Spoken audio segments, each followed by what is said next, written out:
What up, Facebook, YouTube, Twitter, Friendster, Prince of SoundCloud, SoundClick, Aquarius.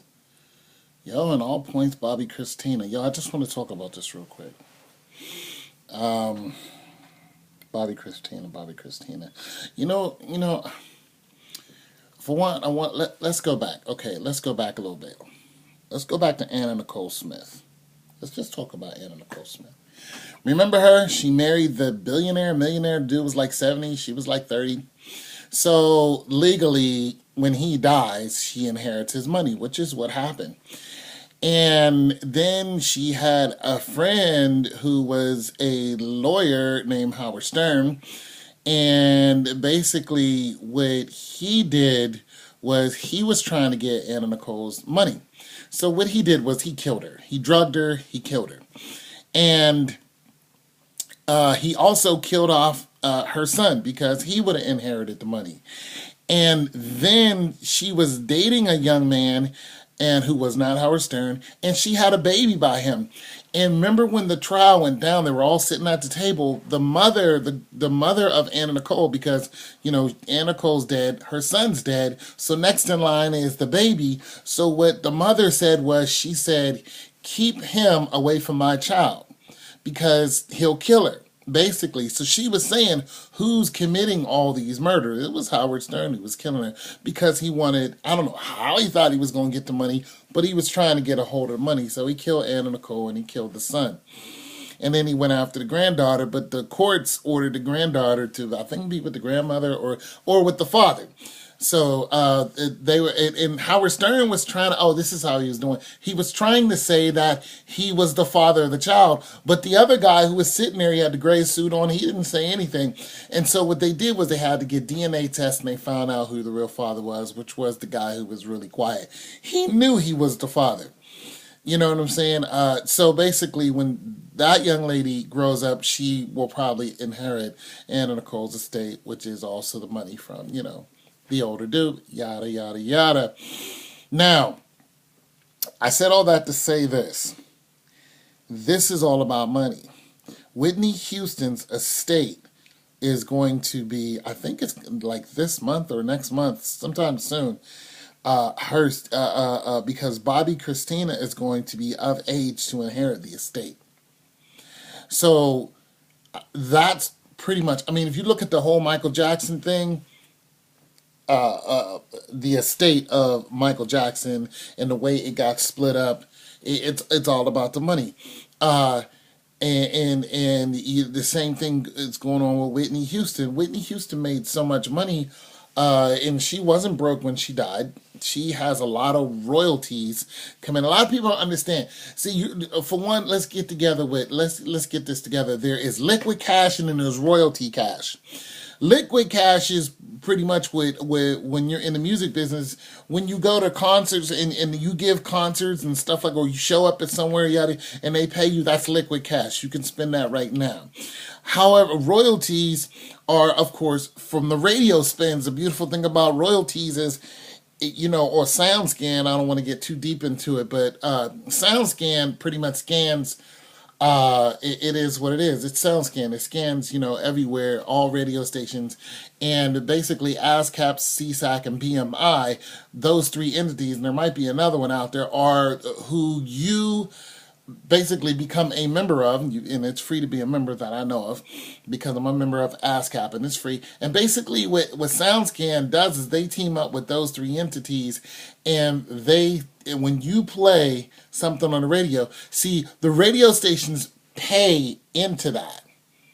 And so when a record is being played, a percentage of it's just like a pie chart, a percentage of so many cents to the dollar goes to whoever did what on the album. So if you're the singer, you're the drummer, you're the producer, yada, yada, yada, so on and so forth. And you get a cut every time it's played, but it's randomly picked. This is why so many people want radio play, but they want it to be in heavy rotation, because it's I want to correct myself. It's not every time it's played. It's randomly chosen. So if your song is on the radio once, SoundScan might not pick that up. But if it's in heavy rotation, once every hour is heavy rotation, it's a good chance that it's going to get picked up, and then you'll get a royalty check in like every quarter. You'll get a royalty check from whoever plays it. And this is why Mariah Carey got, so one of the reasons why she got so rich, because they had to, for her to leave her record company, they paid her $36 million. Why? Because her songs were so hot. They were all over the world. You got to understand, Michael Jackson. One of Michael Jackson's albums, he said he said that the album was a failure. It was number one in 12 countries. Do you know how much revenue that creates?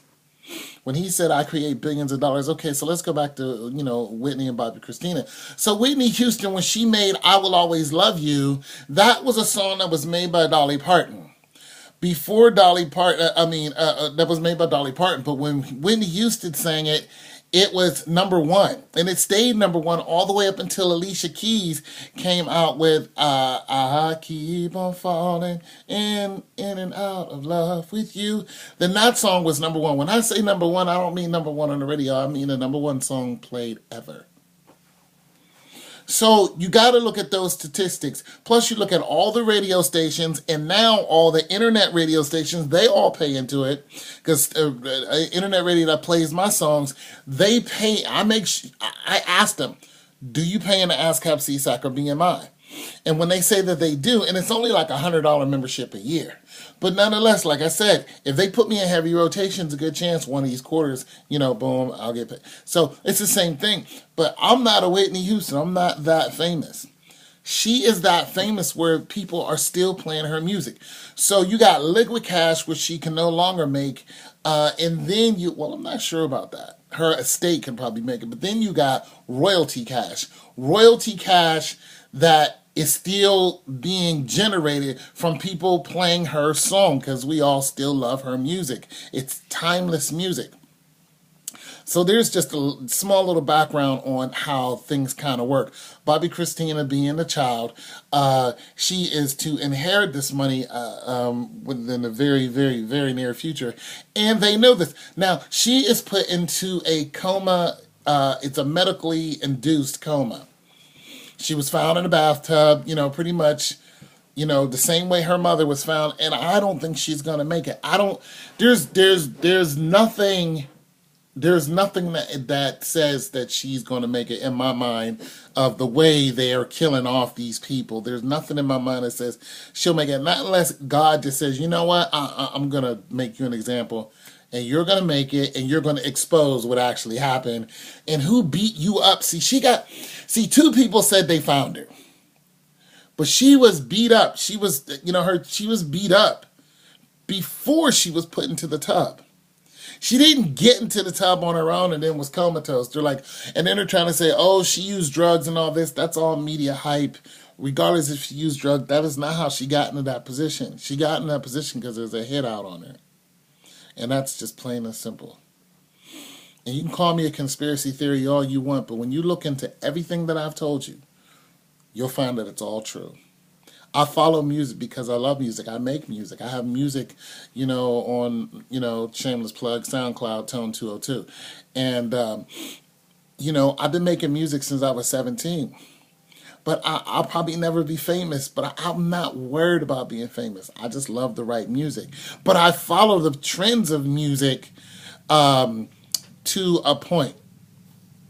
I kind of look at not really what's on the radio now, because I don't listen to the radio, but I look at how it's kind of like how it's made, how it can sustain, someone, and, and the different entities that are out there. I'm on a low end of things, but I kind of like it there because I see what's happening in the high end of things, and I'm not a fan of that. I would rather just generate some income on the internet and just be cool. I'm cool with that.